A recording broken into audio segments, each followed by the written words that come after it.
Bonjour et bienvenue sur la matinale. Dans cet exercice, on va essayer de calculer la limite en plus l'infini de 1 plus logarithme de x plus 1 moins x. Quand on veut faire une limite comme ça, la première chose à faire, c'est de calculer la limite de chaque morceau. Donc on va regarder la limite de 1, le premier, bon ça c'est facile, un nombre il vaut toujours sa valeur, 1 il vaut 1 partout. Après on a la limite de ln de x plus 1. Quand x vaut l'infini, x plus 1 il vaut l'infini, ln de l'infini on est censé savoir que ça vaut plus infini. Et puis on a la limite de moins x. Quand x vaut l'infini, moins x, ça fait moins infini. On a un problème puisque lui il vaut 1, bon il n'a pas d'importance par rapport aux infinis. Par contre, infini moins infini, ça fait pas 0. 10 moins 10, ça fait 0. Mais infini moins infini, ça veut dire grand moins un truc grand. Mais lequel est le plus grand, on n'en sait rien du tout, donc on ne connaît pas le résultat. C'est pour ça qu'on appelle ça une forme indéterminée. Quand on a une forme indéterminée, un truc qui marche très bien, c'est de factoriser par la plus grosse puissance de x. Donc ici, on pourrait se dire, plus grosse puissance de x, on a x puissance 1. Ici, on va factoriser par x. Je vais juste vous montrer pourquoi ça a posé un petit problème. Si on factorise par x, ça fait x facteur 2. Si vous avez du mal à factoriser, un truc qui marche très bien, réécrivez complètement l'écriture, donc 1 plus ln de x plus 1 moins x. Et comme on a multiplié tout le monde par x, on va diviser tout le monde par x. Et c'est factorisé. On va simplifier un tout petit peu l'écriture, ça fait donc x facteur de 1 sur x plus ln de x plus 1 sur x moins x sur x, ça fait 1. Le problème, c'est que en plus l'infini, bon, 1 sur l'infini, lui, il dégage. Le moins 1 à la fin, il va rester tel quel. Par contre, il vaut quoi celui du milieu? Ln de x plus 1 sur x, on pourrait tenter de dire 0, ça fait 0, mais on ne peut pas le justifier exactement.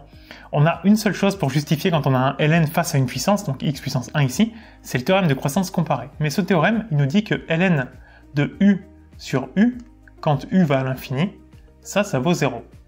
Le problème, c'est que ce qu'il y a dans le ln doit être la même chose que ce qu'il y a en dessous. Et ici, on n'a pas exactement la même chose. Donc ça marcherait pas très bien.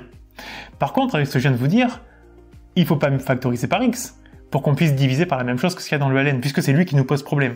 Il faudrait qu'on factorise par x plus 1, ce qui nous permettrait de diviser par x plus 1 et d'obtenir exactement cette forme-là. Donc on va recommencer la factorisation, mais par x plus 1. Donc on va réécrire x plus 1, facteur 2, et on va faire la même technique que tout à l'heure. On réécrit tout ce qu'on a depuis le début, et on va tout diviser par x plus 1. x plus 1, x plus 1 et x plus 1.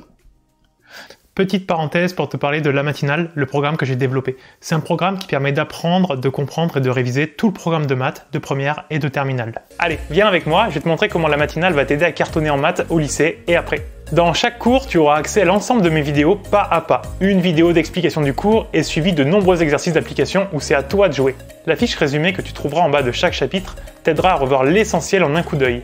Et pour terminer, sous chaque vidéo, il y a un espace dans lequel je peux me poser toutes tes questions, donc t'es vraiment jamais tout seul. Pour bénéficier de La Matinale, tu peux t'abonner soit sur un mois, soit sur un an. Et pour cette vidéo, je t'offre 10% de réduction grâce au code YouTube10. Voilà, je te souhaite d'en profiter et nous, on retourne à la vidéo. Ensuite, on va regarder le premier, celui-là, il vaut 0. C'est évident, puisque x plus 1 vaut l'infini, 1 sur l'infini, ça fait 0. Quand on a un nombre sur de l'infini, ça vaut 0. Donc lui, il dégage. Après, celui du milieu. On avait vu, avec le théorème des croissances comparées, en gros, ce théorème, on dit croissance comparée parce qu'on compare les croissances. Une puissance, x puissance 1, il croît, il monte, il va beaucoup plus vite, il est beaucoup plus fort qu'un logarithme. C'est pour ça que c'est lui qui décide. Parce qu'en soi, le logarithme, il vaut l'infini, le x plus 1, il vaut l'infini, donc on a une forme déterminée, infini sur infini. Sauf qu'avec ce théorème, on sait que l'infini d'en bas, il est beaucoup plus fort que l'infini d'en haut. C'est comme si on faisait 10 milliards sur 100 000 millions de milliards. Voilà globalement ce qui se passe. Et donc ça vaut 0. Ce qui nous permet de dire que ln de x plus 1 sur x plus 1, c'est égal à 0. Ça, c'est uniquement, cette formule-là, c'est uniquement quand u va à l'infini. Quand on a ln de l'infini sur l'infini, ce qui est le cas ici. Donc ça vaut 0. Ce qui veut dire que lui dégage aussi.